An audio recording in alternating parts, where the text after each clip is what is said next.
So let's start. I would start, Nicky, if you agree, with Minas Papadakis from the port of Heraklion. Thank you for joining us. And Heraklion had a sort of season, as some of the ports in the Mediterranean. We call it a sort of season because compared to the numbers we had in 2019, of course, we cannot call it a full season. But you know, tell us something of what happened in Heraklion. Some numbers, some features, but most of all, we want to know your impression. How did it feel to have the cruises back? Your floor. Good morning, everybody. Good morning, Laura. As I can see from the climate, everybody's ready to cruise again. I will not be technical. I will just try to describe our feelings and emotions at that time when we started the cruise again, and some challenges that we faced. When we took the risk to resume the cruise operations at the Southeast Mediterranean in August 2020, I think we didn't realize that it was a big risk. We didn't realize how much that risk was, and it proved to be a huge risk. And I will explain later on why. We received a call from TUI Cruises on August the 13th, if I remember well, asking us if we could be able to restart cruise operations in less than a month's time.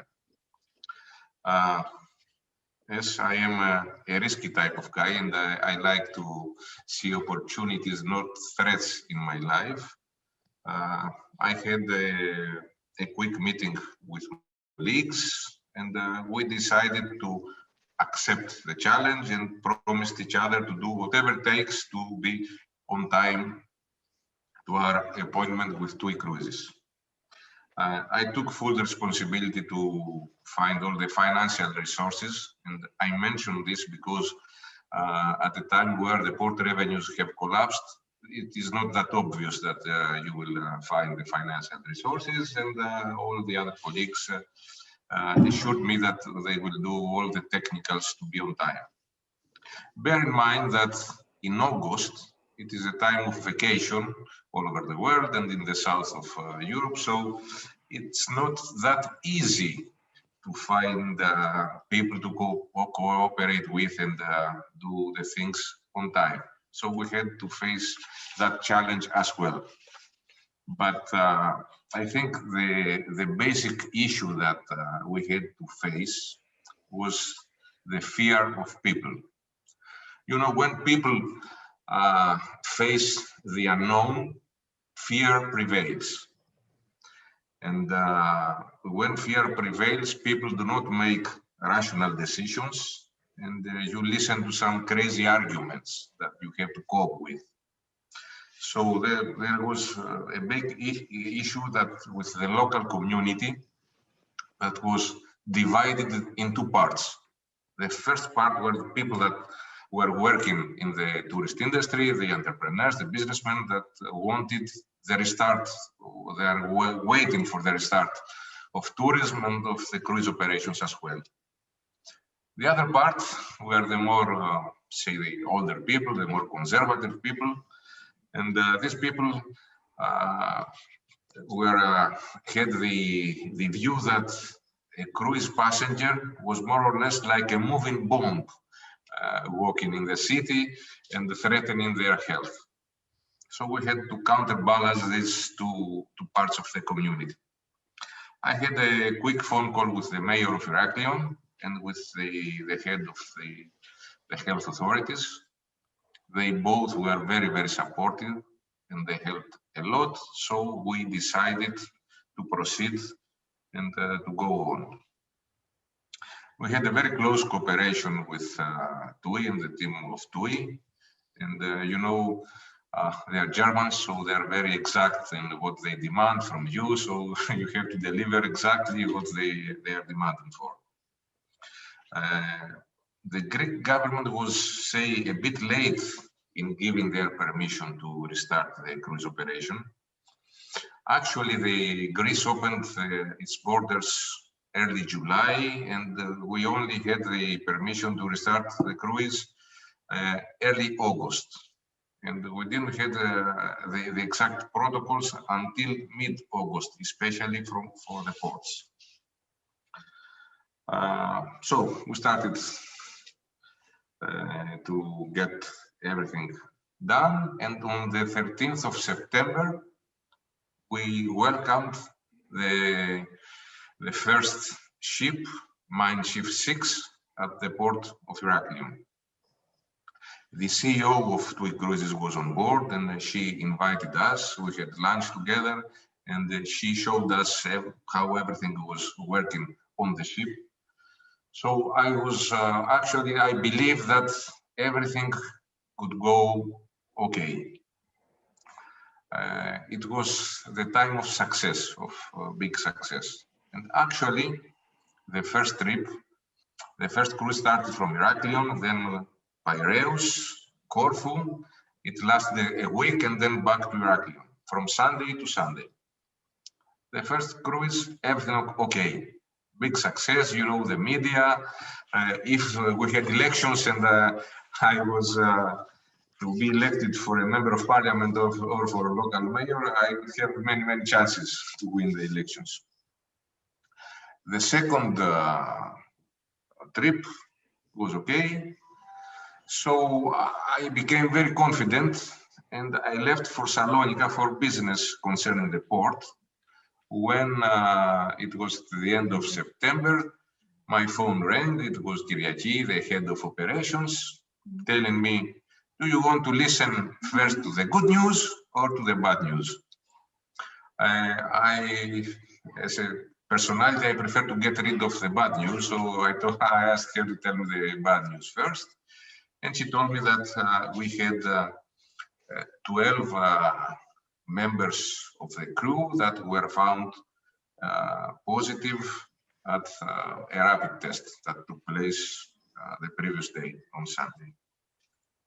So we had to make decisions. We had to follow the protocols and make decisions. A few minutes later, the Minister of Marine called me and asking me whether I was everything was under control and I was controlling the situation. I tried to relax him, telling him that everything was okay, we will face whatever we have to face. And the basic decision that we had to make at that time is that if we had to follow strictly the protocols, the ship was sailing around Milos. Milos is in the mid distance between Heraklion and Piraeus. So if they had to follow strictly the protocols, the ship should return back to Heraklion, and we have to face the whole situation here at Heraklion. But have in mind that, okay, 12 with a question mark positive cases. If they found 200 or the whole, the whole passengers, how you handle with your local health authorities the whole situation. Somehow I was very confident that the situation will be okay and nobody was ill or nobody had nothing serious. Then the Minister of Civil Protection came in and he decided that the ship should sail to Piraeus so they could handle better the situation if they found more infected people. The 12 crew members did the PCR test again in Piraeus on Tuesday, all of them negative. So my heart came back to its place. This is a short story of how the heart of a port CEO can go to hell and come back in a few hours or in a few days, and how a success story can be destroyed and gain back to normality. And Minas, if I can just interrupt you, Kalimera, Thank you for that. I'm sure we're finding that that's really useful for those of us that have to face this maybe in the future. But if you had to summarize that for us and tell us what's the biggest challenge you faced, what would you say that was? This was the biggest challenge, and the biggest lesson that we have learned from there is that you have to have studied the protocols very well and be ready, because when you start, you never realize that the bad moment will come, but it comes, and when it comes, you must be ready to overcome with this. This is the big lesson. Excellent. Thank you very much. Great. Okay. Thank you. We'll come back to you. We're going to move on now to Malta, Valletta, and good morning, Stephen. Perhaps, Stephen, can you give us an insight on how the season has been for you? How's it gone so far? So good morning, everyone. It's so nice to see you all after such a long time. It's it's really exciting to see you all here. Let's face it, it's been a very difficult year, needless to say. But at the first sight of the COVID pandemic a year ago now, in January 2020, as Valletta and as Global Ports Holding, we started working on a unified protocol for all our ports, because we realized that this would be needed in the ports that need to start operating again. So we embarked on revising our emergency response plans, our health and safety protocols, and we started discussions with the local governments on having these protocols approved. As you can imagine, this was at a time when the cases in Malta, for example, were increasing. So it wasn't that easy convincing the authorities, and everyone was thinking that by accepting a ship in port, this would be carrying 6,000 passengers as before. So it was not an easy challenge. And apart from that, this stakeholder engagement involved setting up a technical working team. At the time, it was MSC, because our first request came from MSC. So we had to set up a technical working group with the involvement of MSC, ourselves, the Shorex agent, and the local authorities. The local authorities, including the port authorities, the health authorities, and also in some cases we had to involve also the police and customs. But that went well. That was so to speak, the easy part, although it took us quite a long time to get these approved. I think the challenge that there was, and that there still is the continuous changes that are coming out in terms of legislation. Just to give you a small example, when we were about to receive the first call on the 21st of August by MSC, that same week, government changed the requirements of people flocking together outside. It was in groups of 15, and that it was reduced to groups of 10 at the last minute. So you can imagine the effect that had on the excursions and on the requirements from tour guides, etc. So it was already problematic for the shore excursion agent finding tour guides. And the problem is that most of these tour guides are retired personnel, mainly, ex-teachers, employees in the tourism sector, etc., that are doing, tour guiding more as a part-time job rather than a full-time job. And since most of them were elderly, they were refusing even to work. So that was the first challenge, finding tour guides. So then changing the requirements from having groups of 15 people, and that means 14 tourists, 14 cruise guests plus one guide, reducing that to 10, that complicated matters. On top of that, there is the limiting capacity on the amount of people that a bus can carry. So all of a sudden, whereas you had a bus of 52 could carry up to 26 people, that means that you could accommodate maybe 2 groups of guests. Now that had to change as well. So anyway, a decision was taken by MSC. They were doing half-day cruises rather than full-day cruises, plus the additional cost to sanitize the buses when they come in, etc. I think one of the biggest challenges we faced, and there's Anna Maria here, and she helped me out in organizing this. We wanted to manage expectations, managing expectations from the general public, because we didn't want to have a public outlash against cruising, because obviously people were scared that this would be a ship, full of COVID, bringing it to Malta. So we needed to manage that expectation, and managing the expectation also of the business community, because everyone, from the retail operators at the port and the retail operators in Valletta, because we are a port city after all, people can walk to the city. We wanted to manage the expectation that, listen, people, this won't be the reality of what you were used to in the past, because these will operate under bubble cruises. So in order to mitigate this, what we did, the first call was the 21st of August, I believe, on a Friday. So on a Thursday evening, we called the local press, the national TV, and I did TV interview on the national television, on the main news item, explaining to the general public the new reality of cruising post-COVID, how we are applying the protocols, the safety protocols, etc. And next, also explaining that these will operate under bubble cruises. So in order to, first of all, reassure the general public, and secondly, also, as I was speaking before, managing the expectations of the business community. And I think that worked quite well. In fact, what we did also is that following day, so I did the interview on Thursday night, the following day on Friday, when we had the actual operation, we called over the press again, and we asked them to interview the people on the ground, so that what I had communicated on Thursday night, they could visually see it on Friday morning happening on the quay.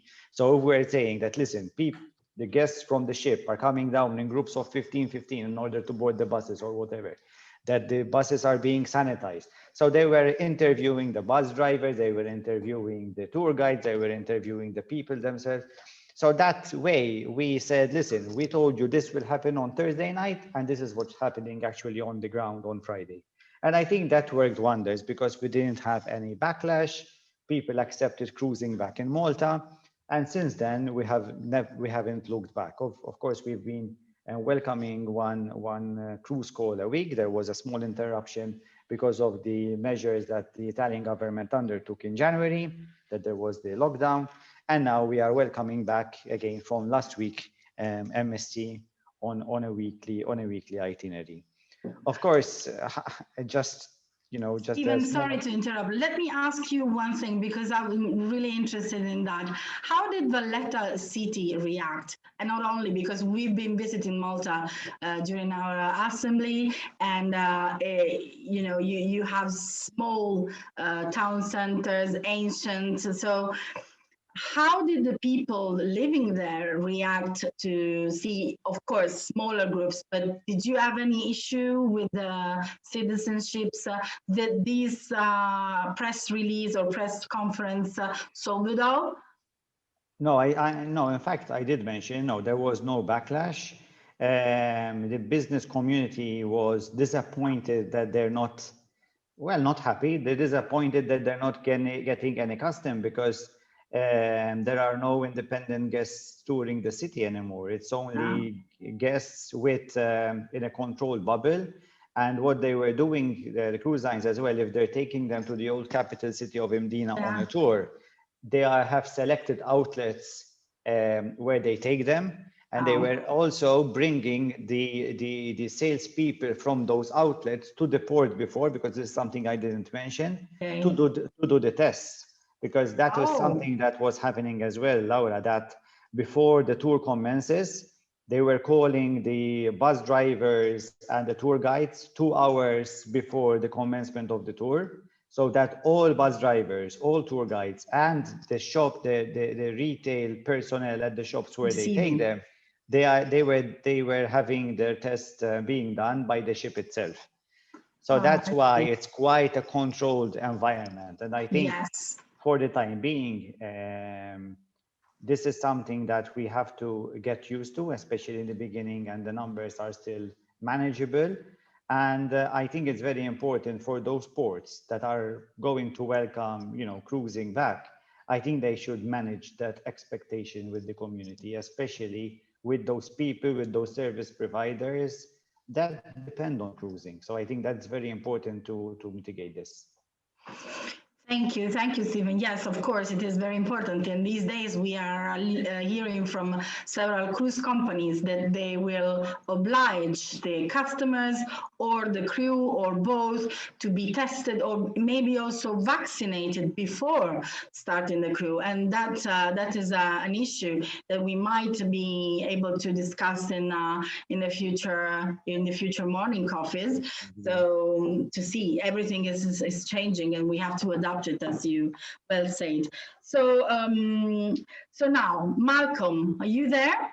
I'm here. Can you see me? Yes. Sorry, because there's many of you, and so now you appeared. And Malcolm, Civitavecchia, the port of Rome. Tell us something about your season. Tell us how it went when you started. And I think in the past week, you also had some calls, right? Yeah, we actually have a call today. We have MSC. Okay. And well, it's getting better. If I need to start from the start, it was, you know, we were very busy those days because we needed to get everybody involved in touch. So we made roundtables with the authorities and with all the operators and the cruise line themselves. I have to say that we were working very closely together, and there was no sleep because sometimes, you know, a problem arises for the day after and they would call you at 2 o'clock in the morning. But in the end, everything worked out very well, I have to say. We've had no complaint whatsoever from the passengers, from the cruise lines, and from the operators. Everything ran well. Of course, the numbers are not the numbers that we're used to handle, but it's a start. And I have to say that even this season has started quite modestly because we had the first call with 90 people on board. But today we already have 900. So that's good. Yeah, numbers are picking up and everything is working fine. I have to say that on the many bad sides of the pandemic and of the break in the cruise traffic, the good, if you really want to see an aspect that can be considered as good in brackets, is that we had the chance to propose new destinations because of course the museums in Rome were closed and all the main attractions were closed or too crowded, and so it would be maybe dangerous to send passengers in there. So we've been asked actually by some of the cruise lines to propose new destinations, which we did. We had everything ready. All the materials were ready because we are dealing with the territory and the cities and the mayors from a long time, from years, to prepare, you know, alternative proposals for the touristic attractions that we have around here. And so as we have transmitted those proposals, many of those were accepted, and we've been receiving very good feedbacks from those new destinations. So this is a chance that we took and that we all can take. So this is the good aspect that I can see in this tragic period that we're in now. And that's it. That's the situation right now. So numbers are picking up. Of course, this is not the season. This is just a test. Yeah. We have MSC costs that will start soon, and we hope they all will follow. But obviously, the key is the vaccine. Once we'll have a big enough number of citizens that will have their own document of vaccination, of course, it will be easier to fill up the cruise vessels.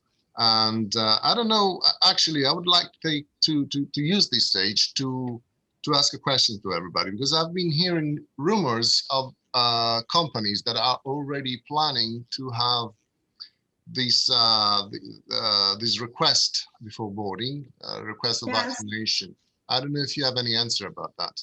Well, actually, I just mentioned before, I think it was Norwegian the other week saying that they only will have vaccinated passengers. And I can't remember, there was another one, but I can't remember. I will look into it for the crew. But I mean, for the crew is something Saga, right? Thank you, Lorenzo. Saga was also saying the same. So this is something that we have to investigate, and definitely it is an issue that we can see to with the cruise lines, maybe inviting them in our next coffee, who knows? Yes. But because it is a big issues. Numbers, of course, vaccination are not the same in throughout Europe and throughout the world. So how are we going to manage that? I mean, it's not us to manage. So I think that was it would be a problem. It would be an issue, most likely. Yeah, I think that was a very good question, Malcolm. And I think that a good idea, Laura, maybe perhaps we can invite some cruise representatives on the next to one of our next morning coffees and ask these questions, because I think today it's good to hear about some of the logistics that those ports that are having cruises at the moment are facing, and then obviously we'd like to hear, because there is not a lot of standardization on this, and perhaps we would appreciate it as ports. Malcolm, I have one other question for you, more of a practical thing. We've been hearing from Minas and Stephen about how they've handled things on the ground. What have been the challenges that you've faced in Civitavecchia in terms of ground handling and tours and practical issues? Oh, I have to be honest, we had no problem at all. Everything worked fine. We had no problem finding guides. We had no problem with the authorities. We had no problems with the terminal managing. Everything ran very well. I have to say I'm quite satisfied. But if I may, I'd like to get back to the issue of the vaccination, because it's an excellent idea to invite some of the cruise lines to participate in the next morning coffee, and because I think it would be reasonable for them to adopt a policy of promoting the cruise for people who already have had the vaccine, because that way, even if they give a discount to those who had the vaccine, they would help filling up the ship of passengers. So that would be something that may help the sector and may help the cruise traffic to start again. I think, if I may also, I'd like to come back to Heraklion for a moment, because I know we have an associate member in Heraklion, that's Seaways, and I wonder whether we could hear from their perspective. Hieronymus, if you're listening, perhaps we could have your perspective in terms of your feedback as a ground handler or as an agent. Hieronymus, are you there? It's like spirit calling. Hieronymus, are Right. you there? Give us a sign. Give us a sign if you are listening. Okay, no. It's not that, but I want to ask something to the three of you, because it was, you were talking about the reaction of the city and business. A very quick one. Did any of you had any sort of reaction from the ship side, so from vessel side, like the feeling of the crew or the passengers when they went on shore? Did anyone get any comment from the passengers, like feedback, if they felt safe, if they enjoyed being a few? Because I think the cruise passengers were equally emotional, in the sense that I think those that went on a cruise are the repeat cruisers. No, it's not. If it's the first time going on a cruise, I don't think you would book a cruise now. Let's face it. So these are the repeat and loyal cruisers. So they were equally emotional. And don't forget that, for example, them visiting Malta, it was the first port outside of Italy, so it was like a huge emotion for them and for us. So it was, really, really a joy to see.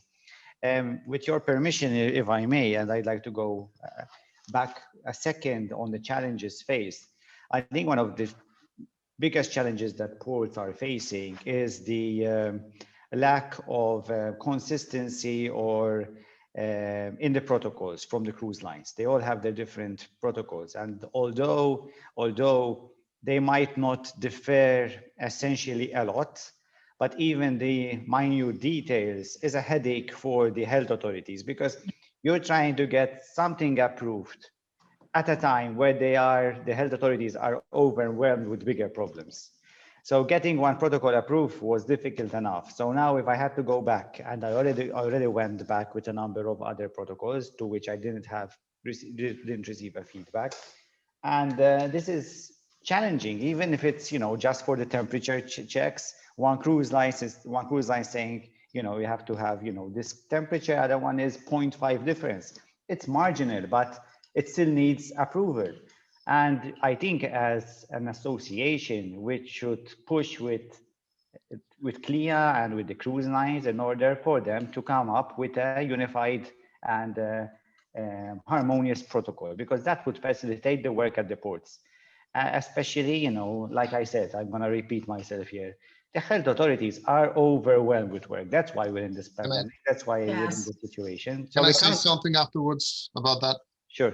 So that's why we can't afford to have 15 protocols from the cruise lines to be approved. We just need one. That's I think a very important message for the association, and please take it on board and see what we can do with it. Very good. Malcolm. Yeah. Well, I'm of course I'm on the same boat right now, and what I want to say is that we have made the protocol together with the authorities here in Civitavecchia, and with the terminal and with the operators. So the ships that are calling in, they have to adjust to that protocol. We don't change protocol depending on the ship and on the cruise line. They may change within that range. They can do whatever they want, but it needs to be within the range that has been approved by the authorities here. So that we make sure that they don't have to go back and forth all the time, every day with a different ship and changing it.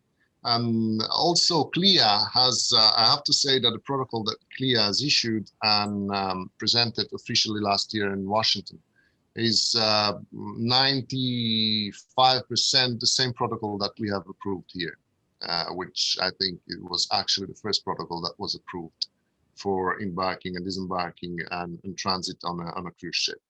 So it might be a headache, of course, if you follow all the lines that come from the cruise lines. So I suggest everyone to approve one protocol and ask all the cruise line to follow the rules. Minas, if we can come back to you, what's your... Yes, I feel that we didn't mention any negative comments from the passengers. I think everybody was feeling safe. They were not allowed to walk free in the city. They had to follow close excursions. So I think that everything was under strict control. And so both the local community and the passengers felt very, very safe. Yeah. And as far as the protocols are concerned, I totally agree with the other two that we have to have one protocol. One protocol. I think that's an important message, and one that we should pick up as an association, and perhaps we can get something communicated to that to that association. I think we can perhaps bring some pressure. Work on that, definitely. I think Emilia suggested that Hieronymus is now online. If he wants to make any comment from the tour operator side, he's free to take the floor. Hieronymus. Again, if you listen. Hieronymus, are you there? Do you want to give us your feedback? No. Okay. Perhaps there may be others who are watching and listening who might want to pose some questions to the three ports that we're talking to today, or indeed perhaps have any comments. Is there anybody who would like to add something? Guys, we have him online, but we cannot hear him. Oh, so maybe if you want to make a comment in the chat, and anyone else wants to speak, I just while we're waiting for you to be, less formal, because this is a non-formal format. We want you to know that. Yeah, I think it is. It was very interesting what we heard from you, and we will definitely go back to these issues because they are mostly, you know, the most important things that every port has to know, and not every port has the same had the same experience because at least as far as Italy is concerned, even the same cruise calling different ports, as some of you might know, we are our country is divided in different colored areas depending on the numbers of COVID cases. And so if one ship calls, let's say, I think it was Palermo, Daniela, if I'm not wrong, you were red last week and you couldn't have the excursion, right? So, you know, everything is... We are orange. We are in orange. Orange. So we have to wait the end of this month to change the situation, because I think that within the end of this month, we are going to be yellow. Okay. So at this moment, we have to wait the change. But so the ship basically arrived and they didn't come down? No. Every week we receive the change of the planning, because it's clear that the company, we are waiting news by us about the situation. I think within the end of this year, 2 weeks in orange more, at least 2 weeks. Thank you. Okay. So every country has their issue for this. So even if we have a protocol, as you were all suggesting, these protocols may not allow maybe, you know, excursion like it is now happening in Italy. So let's wait. I think the vaccine, yes, will be an answer. And I guess nobody wants to come forward for any question or comment. So I have an additional question, remark, Laura, just to share some thoughts, because I was hearing Malcolm Morini, but Malcolm is talking from Civitavecchia. It's a big port. Of course, it's very important for the cruise lines. And the reality here and the audience, some here in the audience have small ports. So they are not in a position to dictate neither to the cruise lines nor to the authorities. So that's, first of all, that is a reality that we have to understand as well. And secondly, I think one of the biggest challenges that ports will have is still now, okay, I'm operating one vessel with one terminal in Valletta, okay? So so far so good. So what happens now when you'll have maybe, hopefully, two cruise lines in a port with maybe different protocols, and maybe the cruise lines would not want to mix their passengers together. So that's another reality that we have to face. And I think one of the issues that we need to also address, because till now it was all about mitigation and control, but we have to seriously look at the response. The response if another accident, you know, a case of COVID happens on board, how would the authorities react? Would they help the cruise line? Yes, no, what's going to happen? So each port has to tackle this with the local authorities and be very clear and transparent with the cruise lines. And because of course we need to face these new realities. Thank you, Stephen. And the one thing I've also thank you for as well is sharing your thoughts about managing expectations, because, you know, I think one of the biggest challenges we all face is the reaction of the inhabitants of our ports, of our cities, etc. And I think the tips you've given us on you know, getting the media involved and stuff is something perhaps that MedCruise can also take on board, you know, with the power of our media and the power of our social media in terms of, you know, bringing confidence not only to the industry, but also to destinations as well. And I think you're right. I think, you know, Malcolm's feedback is very useful, and Minas and yours, because they are different sizes, different geographical locations. Some larger ports can do things differently. So I think that's great for all of us to have, because some of us are tiny and some of us are, you know, have bigger operations. I think that perhaps we should start to round up. Hieronymus is writing something, but it is in Greek, and I already have my... He's asking whether we are hearing him. He's asking whether we can hear him. Yes. Can I say something? Sure, Barbara, go ahead. Ciao, buongiorno everybody. Buongiorno, Barbara. I just would like to add from the port operation side, first of all, that as RCT, that is the terminal concessionaire in Civitavecchia, with John Portelli, which I guess most part of you already know. They actually put in place terminal operational procedures already last October. They delivered and sent them to us. And of course, we sent these procedures to the cruise lines. And what they're doing, of course, in this document you see regarding the terminals, they have divided embarkation, disembarkation, transit, and of course, they already had this document, but they implemented it, of course, being careful not to mix the different clients embarking or disembarking, the customers. And in addition to this, regarding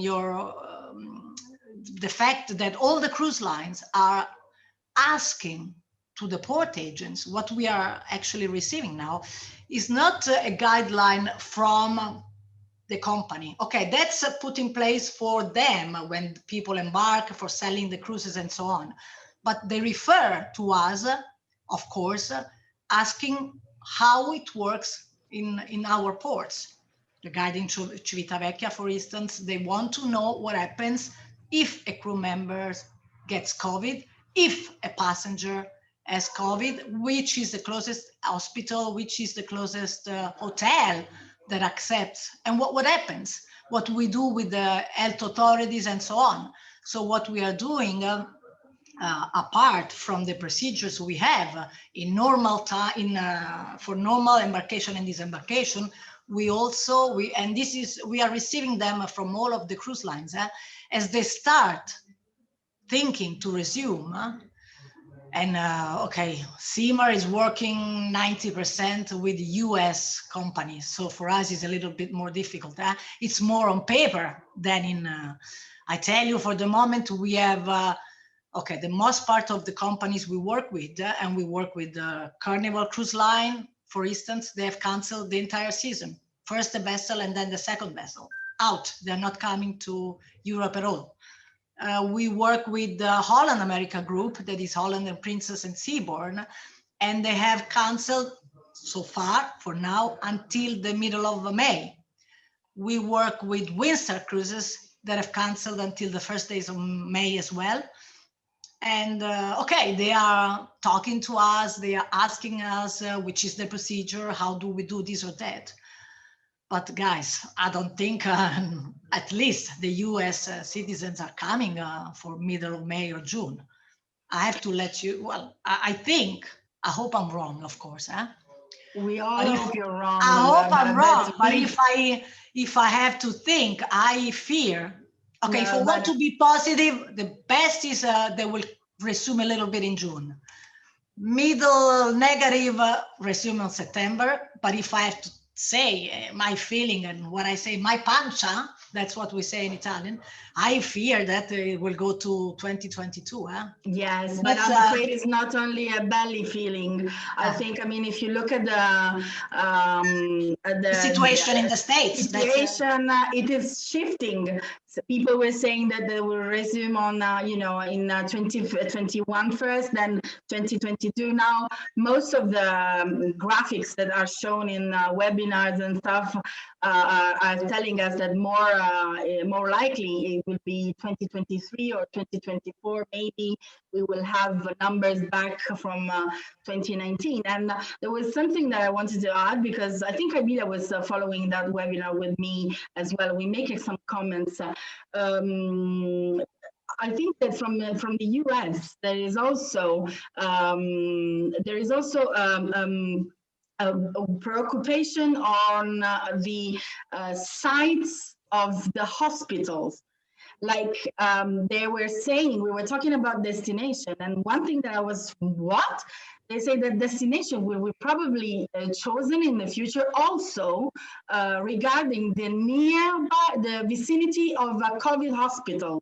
That is exactly what you were saying, Barbara. No? They are worried on how you do when you have a case on board, and I think, I mean, this is I'm not saying it's crazy because, of course, it is an health issue, but if we really have to promote our destination, including the hospitals, well, you know, again, another change. So well, it will be challenging, especially for the small countries. Exactly. Let me say this, but I'm sure that the cruise lines are thinking about this, and it's also there's discussions with the local governments. I know about it as well.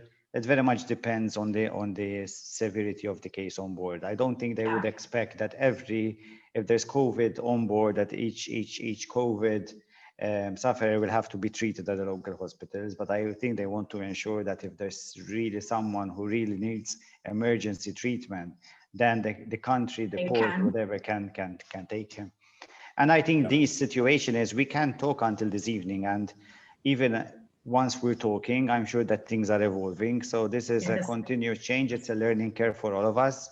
It's not like we have a manual how to do these things. We need to all the time keep up to date what's happening. And that is why these fora are excellent, that we share together our information, and because we all want cruising back at the end of the day. And I think now the top priority is to build consumer confidence. And, you know, if you ask me, this continuous chopping and changing of itineraries is not helping build consumer confidence, because if I was deciding to go on a cruise this year and I decided to go in June, then it's delayed until July, then I'm delayed again until August, I would say, listen, forget cruising this year, I'll go another year. So I think there should be, you know, a bit of a more harmonious approach as well to this. Listen, it's better if we say, listen, we're all trying to start in September rather than, you know, trying to all do it independently. But that is my personal view, of course. Thank you, Stephen. I think we all share your frustration, and I think the good thing about these forums is that we can talk about these, share ideas as we go along, as the thing evolves, which is sometimes, as you know, on a daily basis. And I'm sure the Secretariat is taking note so that we can push this feedback to the companies and share our experiences. And I think the next one, perhaps we should try and bring the cruise industry in. Oh, sorry about that. Somebody's trying to get hold of me, but it's not my mum, I don't think. Okay, so for what I'd like to do now is then to first of all thank Minas and thank Stephen and thank Malcolm very much for being our leads today and sharing your experiences. Can I say one last thing? Of course, yes. Okay, I'm sorry to monopolize the stage, but to add something to what Barbara said, on the protocol, everything is written down. What you need to know, what you need to do in case of finding a positive passengers. So the protocol foresees what happens. You have a quarantine structure that you have to indicate before the cruise start here in town. So if you have positive passengers, they need to stay there, and it's up to the health authorities to decide whether they can travel home or they need to stay there for a certain number of days. This is part of the protocol that we all together made with John Portelli, but John Portelli, of course, was in charge for the protocol regarding the terminal, whatever happens in the terminal. And then there's the wider protocol that I think you all should have, that includes all the procedures from the arrival of the passengers, either from the station or or with the car, getting on board the buses that will take them on board the ship, and you know, step by step, which is a protocol that we could share, and maybe even other ports could use as a guideline, and of course add what they think is reasonable to add. But I think we're all together to try to help each other. So that could be a first step in that direction. Great, thank you very much. So just wanted to say something that since it is our first meeting, that after the sudden and unfair loss of our great colleague, excellent professional, and most of all, a very good friend and sparring friend, Captain Manuel Vega, we would like to dedicate this gathering of Medicus family to him, and once more to express our sympathies, condolences, and support to his family, to his friends, and to all the port. Medicus family is standing next to you in this difficult moment. So thank you. Thank you very much. Thank you very much. So Everybody now, have a good day, everyone. Take care. bye bye. Bye. See you Thank soon. you. Bye. Ciao. Bye. Bye-bye. Ciao. Bye. Ciao. Bye. Bye. Bye. Bye, everyone. Bye.